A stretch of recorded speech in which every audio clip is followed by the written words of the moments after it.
এখানে কাতলা মাছগুলো ভেজে নিয়েছি, মাছের ঝোল করবো, আর বড়ি ভেজে নিয়েছি।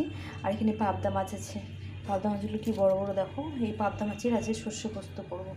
এখানে আমি সর্ষে পোস্তটা বেটে জলে গুলে রেখেছি, আর এখানে কাঁচা লঙ্কা চিড়ে নিয়েছি। তো প্রথমে আমি তেল দিয়ে দিলাম, তেলটা গরম হয়ে গেছে, মাছ ভাজার তেলের মধ্যে কিছুটা তেল দিয়ে দিলাম পরিমাণে। এখন এই তেলে রান্নাটা করব। একটা শুকনো লঙ্কা ফাটিয়ে দিয়েছি, আর বেশ খানিকটা কালো জিরে।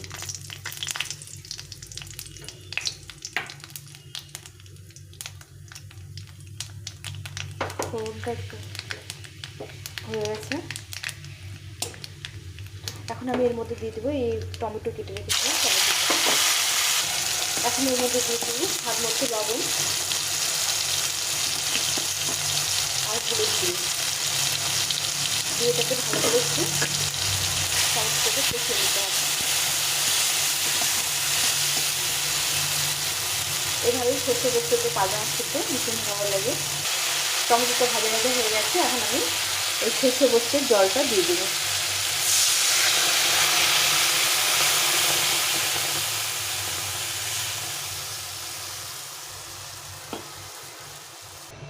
ঝোলটা ফুটে গেছে, এখন এই মাছগুলো দিয়ে দেবো।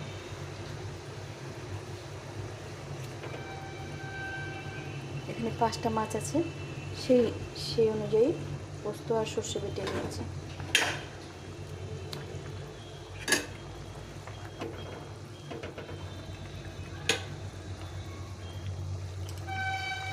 এখন আমি কয়েকটা কাঁচা লঙ্কা চিড়িয়ে রেখেছিলাম, এই কাঁচা লঙ্কাগুলো দিয়ে দিলাম। ঝোলটা রান্না হয়ে গেছে, এখন এর উপর দিয়ে বেশ খুব অনেকটা পরিমাণে তেল দিয়ে দিতে হবে।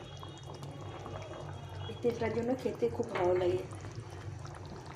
তো আমার এই যে হয়ে গেছে পাবদা মাছের সর্ষে পোস্ত ভাত।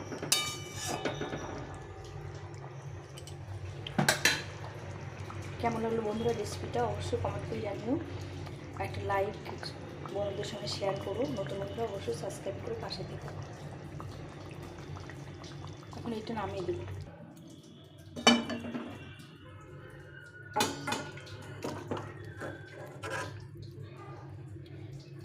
আমার হয়ে গেছে। খুব সহজে যদি একটা রান্না করা যায় তো এই পাবদা মাছের সর্ষে পোস্ত খুব তাড়াতাড়ি হয়, আর খুব অল্প সময়ে, আর খুব সুন্দর, মানে খেতে ভীষণ সুন্দর লাগে। তো এইভাবে করে আমি রান্না করলাম, তোমরা কীভাবে রান্না করো জানিও। এরকম করে খেতে ভীষণ ভালো লাগে। তো আমার হয়ে গেছে